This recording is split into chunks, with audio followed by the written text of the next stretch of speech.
लोकासहं वन्दे त्रिसरणेन सह पञ्चशीलं धम्मं याचामि अनुगं कृत्वा शीलं देतमे वन्दे यमहं वदामि तं वदेथ। नमो तस्स भगवतो अरहतो सम्मा सम्बुद्धस्स।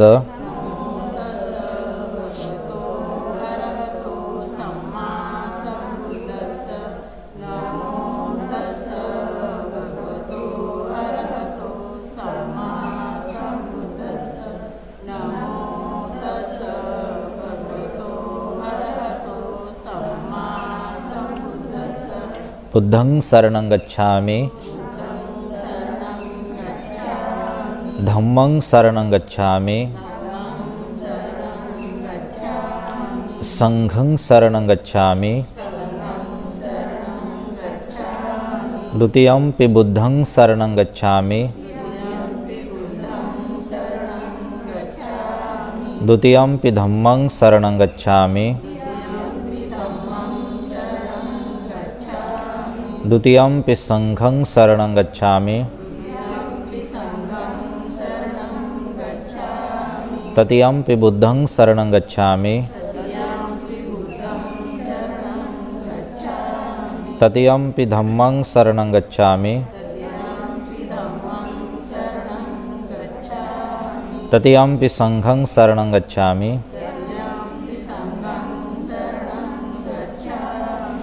शरणागमनं संपूर्णं पानातिपाता वेरमणि सिक्खापदं समाधियामि।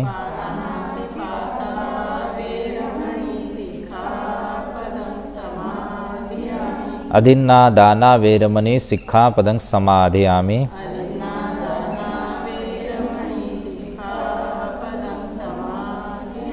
कामेस्मिच्छाचारा वेरमणि सिक्खापदं समाधियामि।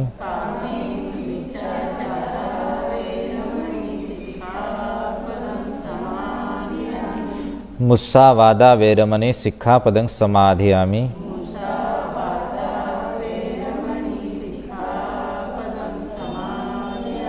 सुरामेरय मज्जपमादठाना वेरमणि सिक्खापदं समाधियामि।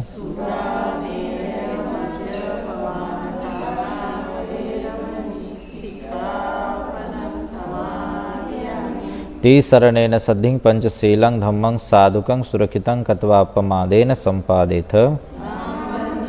साधु साधु साधु।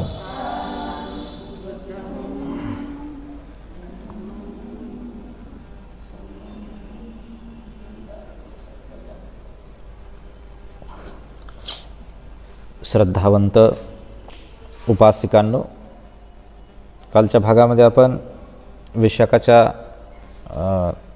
लग्नाविषयी आणि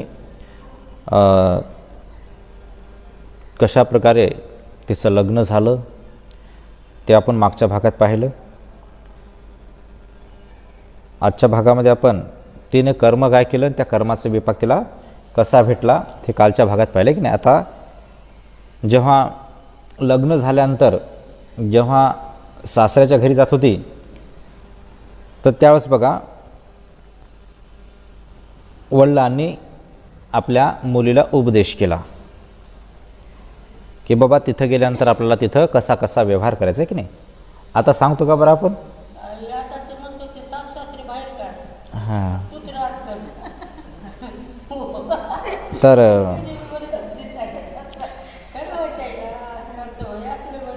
धनंजय श्रेष्ठीने आपल्या पुत्रीला विशाखाला 10 उपदेश केले. किती? 10. आता सासराच फलीकडे होता, आता न्यास थांबते की नाही, तर मग वडील शेवटला बोलते की नाही, तर त्या वडिलांनी विशाखाला किती 10 गोष्टी सांगितल्या. तो सासरा काय सांगायला म्हणून कान देऊन ऐकत आहे की नाही. हां तर बघा पहिली गोष्ट आहे की सासऱ्याच्या घरी गेल्यानंतर मधातली अग्नी बाहेर टाकू नको. हा ती त्यांनी काय केलं की घरात आहे की नाही, घरातली अग्नी बाहेर टाकू नको, हा एक उपदेश केला. दुसरा उपदेश केला बाहेरची अग्नी घरात आणू नको. तिसरा उपदेश आहे जो देते आहे की नाही त्यालाच दे,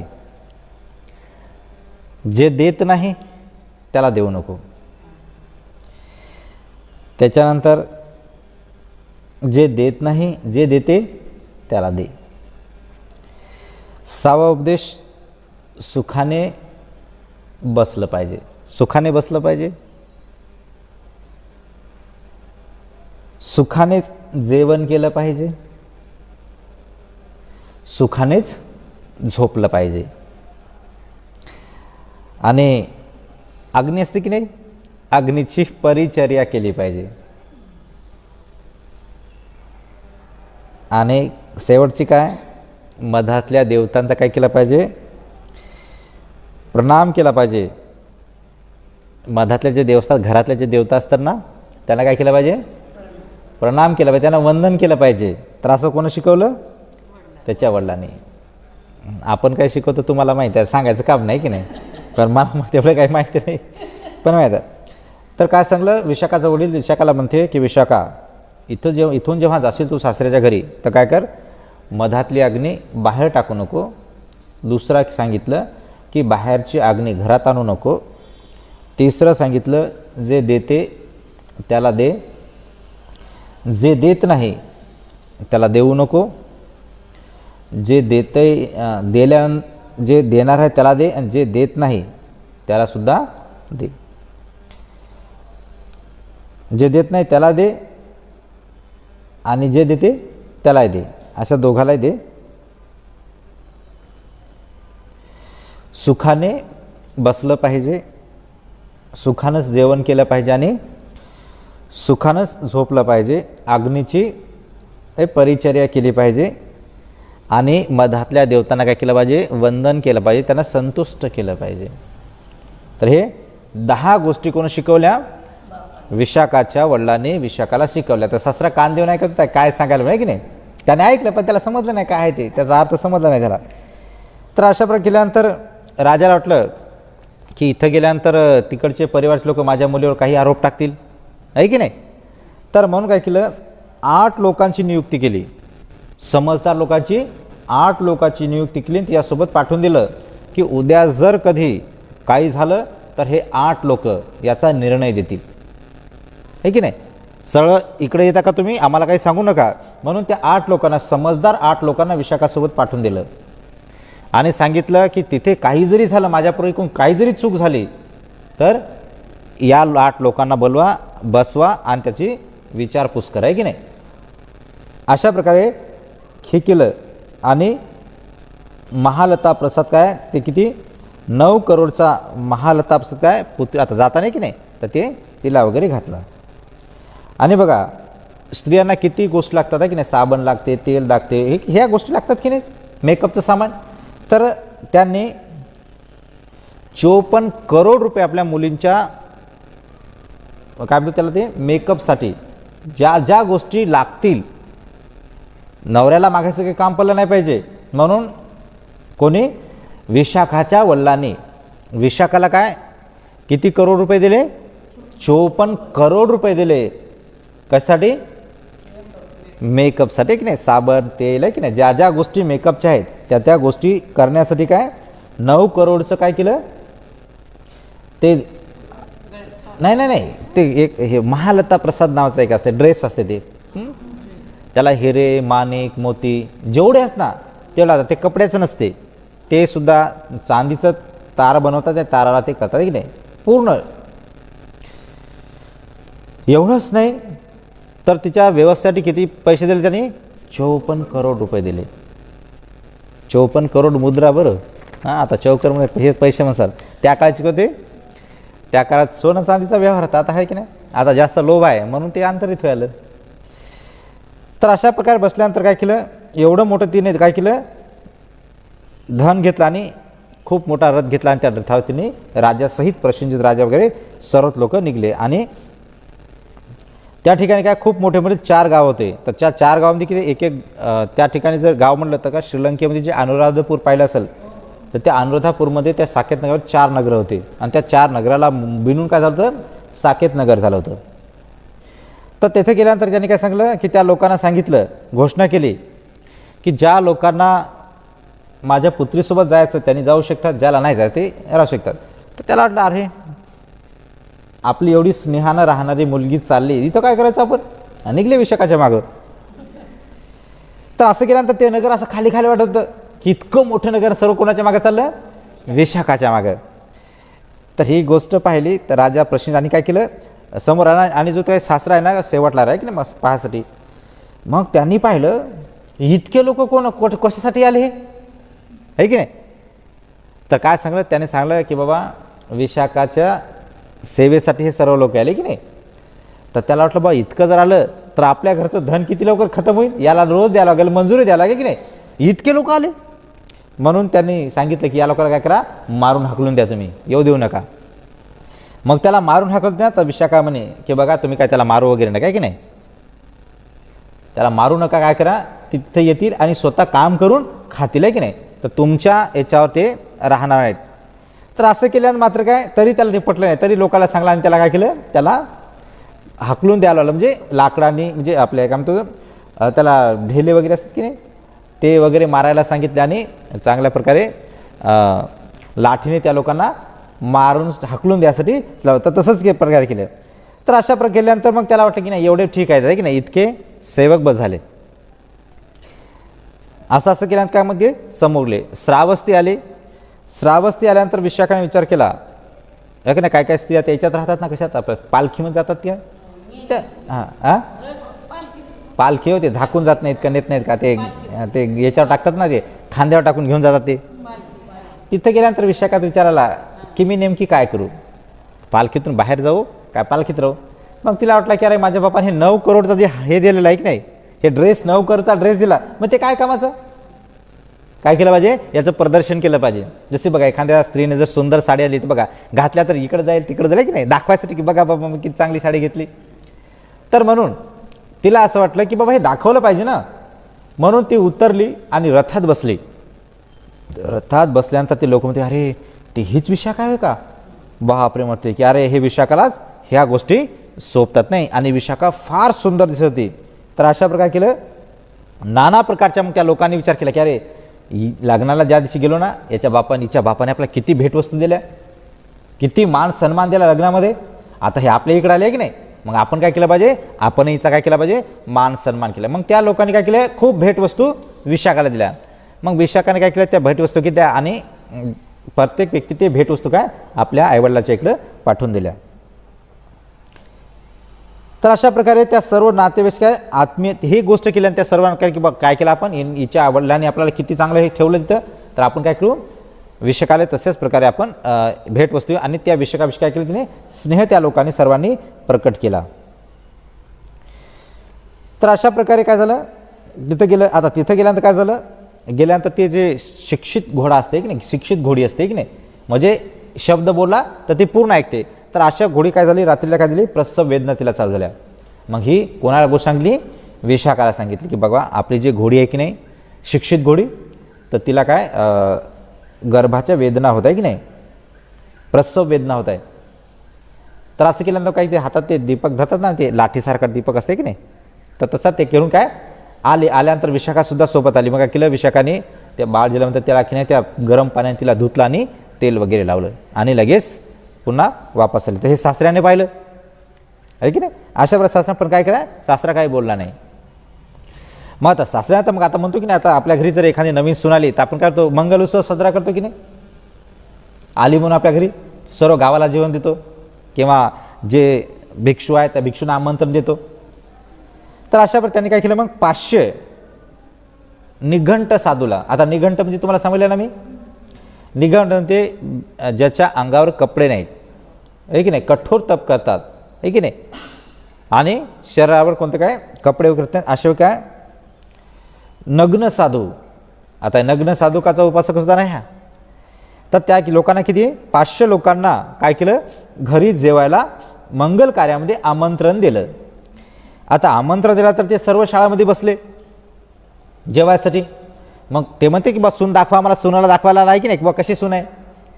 तर मिगार म्हणतो विशाखाला की आपल्या इकडे किती आले आहेत आज, 500 आरहंत आपल्याकडं भोजनासाठी आलेले आहे की नाही. आता तू त्यांना थोडं थोडं वाढायला चल. आता विशाखाला आरंत बोलायला इतकी प्रश्न आली की अरे बापरे, इथं आल्यानंतर आरंतपंथी पाहायला भेटतात का, असं कोणाला वाटलं. विशाखाला म्हणून विशाखाने लवकर आली, आणि लवकर आल्यात काय झालं, त्या विशाखाने कोणाला पाहिलं, त्या लग्न साधूला पाहिलं. लग्न साधुकाला पाहिल्यानंतर काय केलं, ते म्हणे की अरे यांच्यामध्ये लज्जा नाही आहे. आहे का याच्यामध्ये लज्जा भावच नाही आहे यांच्यामध्ये, की नाही. तर असे लोक आरहंत होतात का, त्याला लाज नाही, लज्जा नाही, शरम नाही, की नाही. म्हणजे हे पूर्ण जे शरीर आहे, तर बुद्ध आपण भिक्खू चिवर कशाला घालतो, हे शरीर झाकण्यासाठी आहे, की नाही. आपण म्हणतो की बा एखादा व्यक्ती जर असेल काय म्हणतो, बा तुला लाज वगैरे वाटत नाही होतं, की नाही, म्हणतो की नाही खटकन. तर तशा प्रकारे त्या सर्व नग्न साधूला पाहिल्याबरोबर विशाखा म्हणे की अरे या लोकांना लाज शरमच नाही, असे लोक आरंत कसे होतील. अशा प्रती म्हणाली यांच्यामध्ये संकोचच नाही आहे, की नाही, बिना कपड्याने हे इथं आले आहेत. अशा प्रकारे विशाखा बोलली. असं म्हणल्यानंतर काय केलं, आपल्या सासऱ्याला काय सांगितलं, हे आहेत का, की नाही. सासऱ्याला काय केलं, थोडासा जोरात शब्दांनी बोलले, की नाही. असे आरंत असतात काही, की नाही. चालला आरंत नक्की आपल्या सासऱ्याला तिने धिक्कार केले, की नाही. आणि अशा प्रकारे म्हटल्यानंतर काय केलं, ते पुन्हा त्याची लोकांची निंदा करून काय केले, आपल्या निवासामध्ये ती विशाखा निघून गेली. तर अशा प्रकारे निघून गेल्यानंतर काय केलं, त्या लोकांना असं वाटलं की अरे आम्हाला काय केलं, या श्रेष्ठीला आणि आम्हाला काय केला, या सुनेनं अपमानित केले, की नाही. अशा प्रकारे त्या सर्व साधूला काय झालं, अपमान असा वाटला. आणि म्हणाले की गृहपती, की बस तुला हेच मुलगी भेटली का, काय दुसरी मुलगी भेटली नाही का तुला, आहे की नाही. अशा प्रकारे म्हणाला. ज्या स्त्रीमध्ये बुद्धाविषयी श्रद्धा आहे, श्रमण गौतमाविषयी काय श्रद्धा आहे, अशाच काळ्या तोंडाचीला तू घेऊन आला का. अशा प्रकारे कोण म्हणाले, ते नग्न साधू एका स्वरामध्ये कोणाला म्हटले, त्या तिच्या सासऱ्याला मिगारला म्हणाले, की नाही. अशा काळ्या तोंडाचीला कशाला घेऊन आले, की नाही. तर अशा प्रकारे ते म्हणाले. अशा प्रकारे इथून हिला घेऊन जाणे लवकरात लोक काय केलं, हे त्या घरातून हिला काय केले, हाकलून दे. अशा प्रकारे कोणा म्हटलं, त्या निघंट साधूंनी म्हटलं. अशा म्हटल्यानंतर श्रेष्ठी म्हणाला, यांनी म्हटलं, या म्हटल्यामुळेच मी माझ्या सुनेला घराच्या बाहेर काढू शकतो का, नाही, काढू शकत नाही. अशा प्रकारे तो म्हणाला. तो विचार करून म्हणाला की त्या साधूला म्हणाला की बघा छोट्या मोठ्या मुलांकडून चूक होते, की नाही, नवीन आहे की नाही, तिला काय माहीत आहे इथं, म्हणून ह्या छोट्या मोठ्या चुका होतात, आहे की नाही. ती अज्ञान आहे, समजदार आहे का, म्हणून बाजू कोणाची घ्या ना, सुनाची. त्याला म्हणते की बघा ते अज्ञान आहे, तिला काही माहीत नाही, की नाही, आहे की नाही. ते अज्ञान का छोट्या मोठ्या जे लोक चुका करतात त्याला लोक माफच करतात, की नाही. मग असं का तुम्ही काय करा, हिला माफ करा, की नाही. अशा प्रकारे म्हणाला. आणि अशा प्रकारे मग काय केलं त्यांनी, आपल्या त्या निघंट लोकांना काय केलं, समजून सांगला, बा तुम्ही काय विषय वगैरे वाढू नका, याचा विषय आहे ना इथंच शांत करा, की नाही. नवीन आहे ती, तिला काही समजत नाही, म्हटली असेल ती, पण तुम्ही तर समजदार आहे ना, तर काय करा, अज्ञान आहे मग आपण एखाद्या चुका झाल्या तर आपण त्याला माफी करतोय, तसं माफ करा तुम्ही, आणि हा विषय वाढू नका, इथेच थांबा, आहे की नाही. आणि जे खीर आहे ते ग्रहण करा आणि तुम्ही निघून जा. अशा प्रकारे तो म्हणाला. तर अशा प्रकारे काय काय झालं म्हटलं. आता म्हटल्यानं काय केलं, मग दुसऱ्याशी जेवत असतं, की नाही. तर विशाखा आपल्या सासऱ्याला जेवण दिलं, आणि साईडला काय पंख्यानी हवा घालत होती.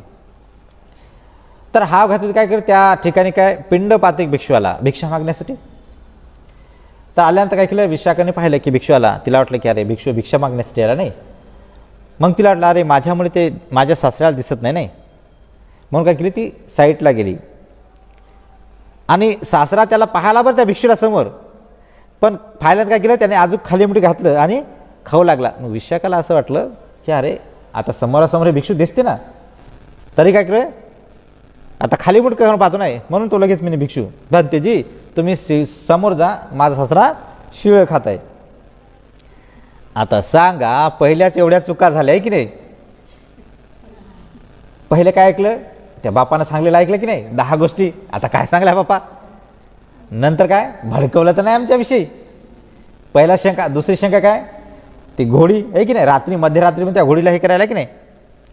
दुसरी गोष्ट काय, त्यांनी घंटाला काय म्हणे, याच्या लाज उजा आहे की नाही, बिना कपड्याने आले हे असे आरंत असतात का, याच्यावर थांबला. पण आता नाही थांबला, काय की माझा ससरा काय समोर जा, माझा ससरा शिळा अन्न खात आहे. असं म्हणलं काय केलं त्याने, ताट दूर केलं आणि लय राग आला त्याला, की नाही. असा राग आलात काय म्हणे, तू इथून निघून जा. असं म्हणलं ते म्हणते की काय मी साध्या घरची मुलगी आहे का, मला आहे असं तुम्ही निघून जा, मी निघूनच जाईल का अशी, बिलकुल नाही. मी काय साध्या घरची आहो का, नाही, मी उच्च कुळातली मुलगी आहो आणि मी ही गोष्ट काय तुमची सांगितलं आणि त्या सांगितल्यामुळे मी जायतो का असं. अशा प्रकारे ते त्या सासऱ्याला म्हणाले. मग सासऱ्याला म्हणाले काय केलं, मग सासऱ्यानं सगळं ठीक आहे. मग काय केलं, त्या 8 लोक होती की नाही, त्या 8 लोकाला खरं खोटं करण्यासाठी बोलवलं मग, आहे की नाही. तर अशा प्रकारे म्हणलं, तर म्हणल्यानंतर मग त्यांनी सांगितलं की बघ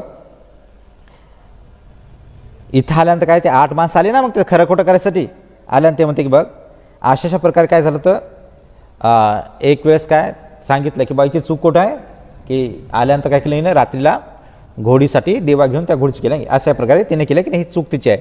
घोडीला आतला गेले होते का, तर ते म्हणते की बघा त्या 8 लोकांना सांगते की ही घोडी काय शिक्षित घोडी आहे, समजदार घोडी आहे, तिला बाळाला जन्म दिला होती नाही, ते मला जावं लागते की नाही. आणि तिथे गेलो काय केलं मी, तिला साफसफाई केली गरम पाण्याने, तिला तेल लावलं. तेल लावलं काय गुन्हा आहे का, नाही. ते आपल्या किती कामी पडते, आहे की नाही. आणि विशेष म्हणजे शिक्षिक आहे, तिला सांगलं ती घोडी तशी करते. आणि म्हणून कर्तव्य आहे की जे शिक्षित घोडी असतं ना त्याची सेवा केली पाहिजे. याच्यात काही दोष आहे का, असं म्हणलं ते 8 लोक म्हणले की नाही याच्यात काही दोष नाही आहे. मग अशा प्रकारे सांगितलं. दुसरं काय सांगितलं तिने की मग चांगलं की बघ मला काय म्हणला होता हे की शिळं अन्न खाताही नाही. मग अशा प्रकारे मग तिने सांगलं बा मी ह्या गोष्टी आहेत म्हणून मी म्हटलं. म्हणून तो भिक्षू असून पाहून सुद्धा काय केलं, न पाहिल्यासारखं केलं की नाही, न पाहिल्यासारखं केलं. म्हणून म्हटलं मी की म्हणते तुम्ही समोर जा, हे शिळं खाताय. तर शिळं मग सांगलं बा ते कसे शिळं होते की नाही, कशा प्रकारे शिळं होते ते त्यांनी सांगितलं. तर याच्यात सुद्धा काही दोष नाही. असं म्हणलं तुम्हाला बरं जाऊ द्या ठीक आहे म्हणाला की नाही. तर मग ते आरहंत कसे काय असतात, तर मग तिने सांगितले बा आरहंत कसा असतो की नाही. मग तिने ते समजायला मग सांगला अरे ह्याच्यात हिचाही दोष नाही आहे. मग राहिला काय गोष्टी, ते बापानं सांगल्या की नाही. मग नाही हेच नाही म्हणे, हिच्या वडिलांनी आलं तर काय हिला 10 गुपित गोष्टी सांगितल्या ते मी ऐकलं म्हणे, पण मला ते समजलं नाही. तर असं केल्यानंतर तो म्हणाला की ते सांग म्हणे की तुझ्या बापाने जे 10 गोष्टी सांगेल ना ते समजून सांग मला, काय म्हटलंय की नाही. झगड्याच्या सांगितल्या, वादाच्या सांगितल्या, काय सांगितल्या. तर ते म्हणते तुझ्या बापाने सांगितलं ना की घरातली अग्नी बाहेर काढू नको म्हणून. याचा अर्थ काय, असं म्हणल्यानंतर ते म्हणाले की ठीक आहे बघा त्याचा अर्थ काय, की माझे वडील म्हणाले की बाबा तुमच्या घरामध्ये जे काही चर्चा चालते आहे की नाही, तर ती चर्चा बाहेरच्या लोकांना नका सांगू. जर सांगितलं तर काय होईल, त्यांना आयत्या गोष्टी भेटतील की झगडा करायसाठी. म्हणून सांगतात की घरात ज्या गोष्टी चालतात त्या गोष्टी बाहेरच्याला सांगू नको. जसं आपण पहा इकड या घराची गोष्ट त्या घराला सांगतो, त्या घराची गोष्ट आहे की नाही. कधी कधी आपल्या घरच्या गोष्टी की माझी सासू चांगली नाही, माझा सासरा आहे की नाही, दुसऱ्याला सांगत बसतो. तर म्हणून सांगले बा आपल्या घरात ज्या काही गोष्टी होतात आहे की नाही त्या गोष्टी काय करू नको, दुसऱ्या सांगलो. त्याच्यामुळे काय ते घरामध्ये फूट पडू शकते आहे की नाही. माझ्या हेच बरोबर नाही तेच बरोबर नाही की नाही, असं जर म्हणलं का ते घरामध्ये भेद होते की नाही. आता बघा सून जर म्हणते की त्या आपल्या नवऱ्याला जर म्हटली की बघ बरं हे तू आई वडील की माझ्यासोबत चांगले राहत नाही की नाही, तर तूच सांग. मग काय करते तो आई वडिलाला लगेच दूर करून टाकते, पडला भेद घरामध्ये. ती बहीण बरोबर बघत नाही, तो भाऊ बघवत नाही की नाही, मला सदैव काय करतात माझ्यावर अन्याय करतात असं जर म्हटलं तर बघा ते घर काय होते, त्या घरामध्ये फूट पडून जाते. म्हणून ज्या घरात जे तुमच्या गोष्टी आहेत ते काय घ्या बाहेरच्या लोकांना सांगू नका. तर म्हणून माझे वडील म्हणले की विशाखा तू जेव्हा तिथे गेल ना तर तुमच्या घरात ज्या गोष्टी चालतात की नाही तर त्या गोष्टी काय बाहेरच्या व्यक्तीला सांगू नको. अशा प्रकारे महाराज ते म्हणाले की माझ्या वडिलांनी ही गोष्ट सांगितली. तर असं म्हणल्यानंतर ते म्हणाले की अरे मग याच्यात काय दोष आहे का, अरे ही तर गोष्ट आपल्यासाठी चांगलीच आहे, किती मोठा चांगला उपदेश आहे. अशा प्रकारे तो म्हणाला मला ठीक आहे दुसरं सांग मग की बाहेरची अग्नी घरात आणू नको. मग सांगलं की जे बाहेरचे लोक हे करतात ते घरच्या लोकांना नको सांगू. त्याच्यामुळे काय जे बाहेरची अग्नी आहे तर ते काय घरात आणून नको टाकू तू.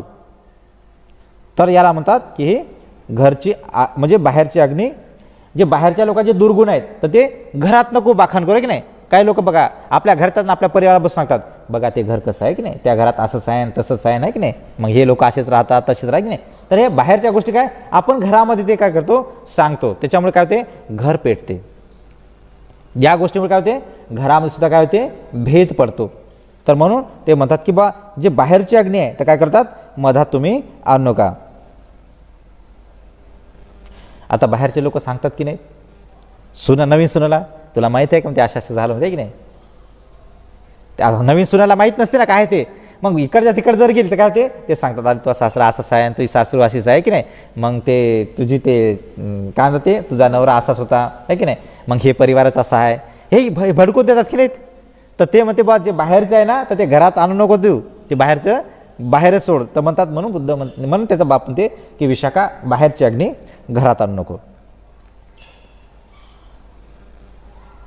जे देते त्यालाच दे. तिसरी गोष्ट कोणती आहे की जे देते त्याला दे. तर याचा अर्थ काय, तर ते म्हणते की माझे वडील असे म्हटले की विशाखा जे व्यक्ती ज्या ज्या व्यक्तीला तुझ्याकडून काही जरी एखाद्या व्यक्तीने नेलं, शेतीचं अवजार असो किंवा पैसे असो किंवा कोणतंही धान असो आहे की नाही किंवा घोडे असो आहे की नाही, जे जे लोक देतात वापस करतात अशा व्यक्तीला दे. आता जे दिल्यानंतर ते वापस जर करत नसेल तर काय करू त्याला देऊ नको. जे देतात ना आता दिले ना ते वापस देतात अशा व्यक्तीला तू दे. तर म्हणून सांगलं माझा म्हणते की जे व्यक्ती विश्वासू आहे ते वापस करणार आहेत अशा व्यक्तीला दे.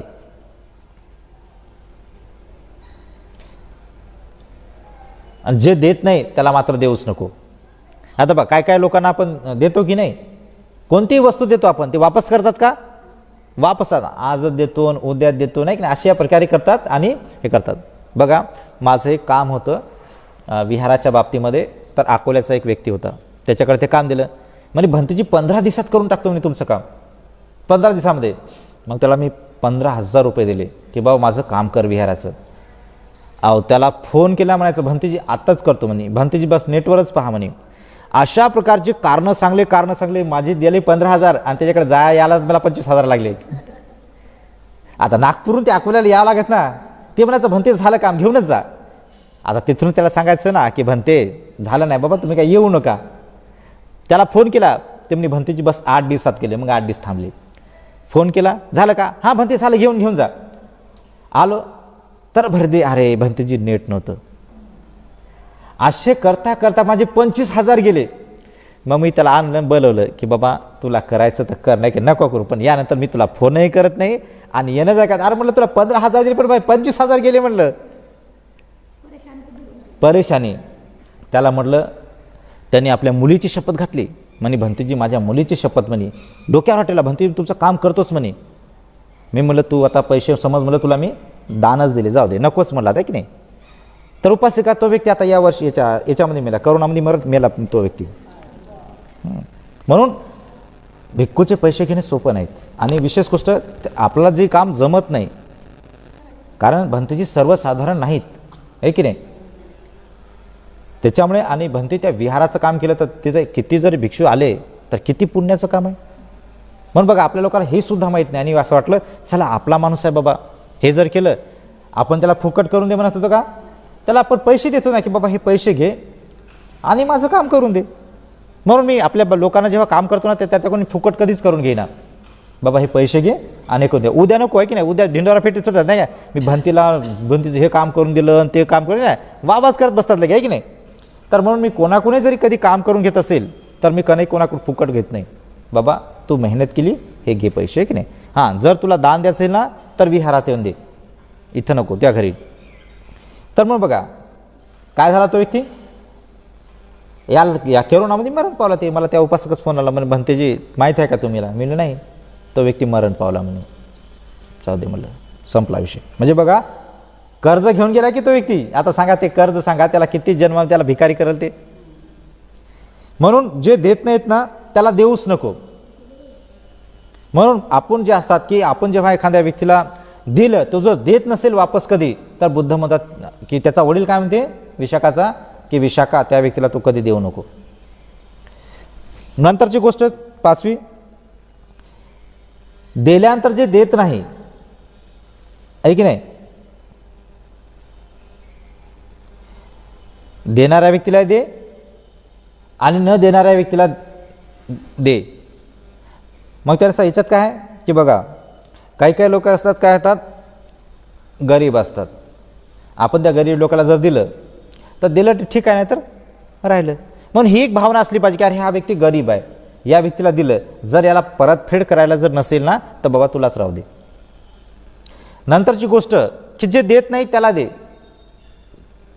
जे देतच नाही त्याला दे. म्हणजे कोण, भिक्षू आहेत, संन्याशी आहेत, हे वापस देतात का, नाही, पण अशा व्यक्तीला तू दे.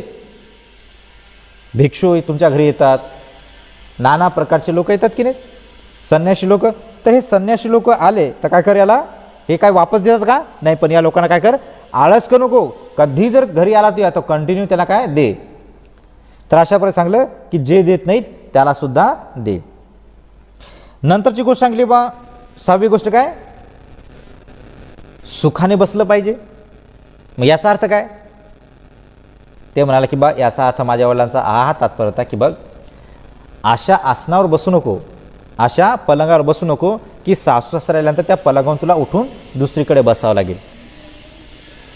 जे जे श्रेष्ठ आसन आहेत, एखादे पाहुणे आले, घरातली मंडळी आली, सासू सासरे आले, पती आला, तर आल्यानंतर काय तुला उठून तिकडे दुसरीकडे बसावं लागेल, आहे की नाही. अशा आसनावर तू बसू नको. म्हणून काय म्हणतात त्याला की सुखाने बस. आता छोटंसं आसन जर दिलं, उठायचं काही काम आहे का, नाही, की बाबा त्याला समजते की बाबा आसन आहे, येऊन बसतील. म्हणून बुद्ध म्हणतात त्याला, तिचा वडील तिला म्हणते की सुखाने बसली पाहिजे. ज्या ज्या ठिकाणी सासरे बसतात, सासू बसतात, आहे की नाही, पती बसतात, अशा ठिकाणी बसू नको. आता बघा, सासऱ्या ठिकाणी जर बस, सासऱ्याला तर आपल्याला उठावं लागते की नाही, सासऱ्या ठिकाणी जर बसलं असं उठावं लागेल की नाही. म्हणून जे सासू सासरे जे बसतात अशा ठिकाणी तू बसू नको, कारण काय बसले ना, आलं ना तुला उठावं लागेल. म्हणून त्याला म्हणतात की सुखाने बसलं पाहिजे.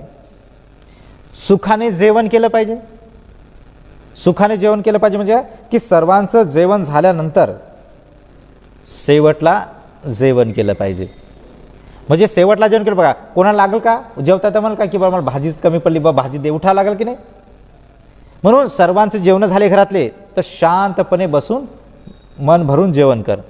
पण जेवता जेवता उठायचं काम पडलं नाही पाहिजे तुला की बाबा याला पोळी राहिली, याला भात राहिला, याला हे राहिलं की नाही, तर तसं करू नको. म्हणून काय कर, तू सर्वांना जेवण दिल्यानंतर शेवटी तू जेवायसाठी बस. तर म्हणतात हे सुखाने जेवण करणे. सुखपूर्वक झोपलं पाहिजे. किती गोष्ट आहे, 8वी, सुखपूर्वक झोपलं पाहिजे की नाही. तर सांगलं की जे सासू सासरे ज्या ठिकाणी झोपतात किंवा जे मोठे मोठे लोक ज्या ठिकाणी येऊन झोपतात अशा ठिकाणी काय तू झोपू नको. जर झोपली तर ते आले तुला उठावं लागतील की नाही. आता एखादी खूप थकली बाबा आणि झोपली, येऊन एखादा पाहुणा आला तर उठावं लागते की नाही. म्हणून तिचा वडील म्हणते की विशाखा, अशा ठिकाणी झोपू नको तू की तिथं आल्यानंतर तू सासू सासरे आल्यानंतर तुला उठायचं काम पडेल. अशा प्रकारे त्यांनी सांगितलं. आणि सर्व झोपल्यानंतर काय कर, आता झोपली आणि सांगलं की बाबा हे राहिलं ते राहिलं तर उठावं लागेल की नाही. तर त्यासाठी काय सर्वांना झोपू दे. आणि सर्वांना झोपल्यानंतर काय मग शेवटीला तू झोप, की नंतर काय तुला कोणती वस्तू मागली तर झोपेतून उठायचं काम पडलं नाही पाहिजे. तर अशा प्रकारे सांगलं हे सुखाने झोपलं पाहिजे. नंतर काय, अग्नीची काय करायची आहे, परिचर्या करायची आहे. सांगतात की आई म्हणजे सासू सासरे आणि पती काय हे अग्नीसारखं आहे की नाही, कधी चटका देईल सांगता येते का. म्हणून त्या आपण अग्नीजवळ जातो का आपण, बरोबर नाही. त्या म्हणून तिचा वडील म्हणते की बाबा हे सासू सासरे काय, नवरा सासू सासरे काय अग्नीसारखे आहेत की नाही. तर या अग्नीच्या जवळ जसं जाऊ नको आहे की नाही, चटका लागते की नाही. आणि याचं काय कामामध्ये, यांच्या कामामध्ये काय आळस करू नको आहे की नाही, की बा ठेव नंतर करतो असं नको आहे की नाही. कारण काय ते अग्नीसारखे चटके दिले की नाही. जसं एखादा सरप आहे तर सर्पाला आपण डोक्यावर हात फिरवतो का, नाही. सर्पाला हात फिरवतो साप नसते की नाही. तर त्या सासऱ्याला कसं समजतो, सर्पासारखं आहे की नाही. आळस करू नको त्यामध्ये. अशा प्रकारे सांगते.